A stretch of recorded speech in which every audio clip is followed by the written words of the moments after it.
வணக்கம். இணைந்திருக்கின்றோம் தொலைக்காட்சியின் இன்றைய நாளுக்கான செய்திகளோடு. சபரிமலை ஸ்ரீ சாஸ்தா பீடத்தில் நேற்று சங்காபிஷேகமும் மலையாள பூஜையும் இடம்பெற்றது. கொழும்பு 13 விவேகானந்த மேட்டில் அமைந்துள்ள கமலா மோடி மண்டபத்தில் அகில இலங்கை சபரிமலை ஸ்ரீ சாஸ்தா பீடம் நடாத்தும் மகரஜோதி பெருவிழாவில் நேற்று சங்காபிஷேகமும் மலையாள பூஜையும் இடம்பெற்றன. இந்து மத குறிப்பிடாதிபதி சபரிமலை குருமுதல்வர் மகாராஜ ராஜகுரு ஸ்ரீ ஐயப்பதாச சாம்பசிவ சிவாச்சாரியார் தலைமையில் பூஜைகள் நடைபெற்றன. சிவஸ்ரீ சபாரட்ன குருக்கள் கனடாவிலிருந்து வருகை தந்து சிவஸ்ரீ சோமஸ்கந்த சோபகரண சிவாச்சாரியார், சிவஸ்ரீ சிவகுமார குருக்கள், சிவஸ்ரீ பத்மநாத குருக்கள் ஆகியோர் கிரியைகளில் கலந்து கொண்டனர்.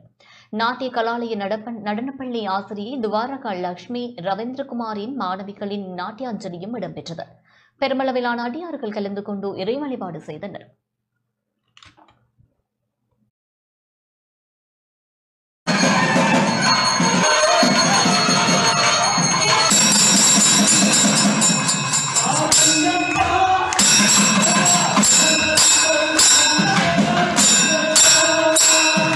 பிள்ளைகள் எதிர்காலத்திலே சிறந்த நன்மைகளாக வளர்ந்து மனித வேண்டும் என ஐயப்பனை பிரார்த்தித்து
இத்துடன் இந்த செய்தி அறிக்கை நிறைவு பெறுகின்றது.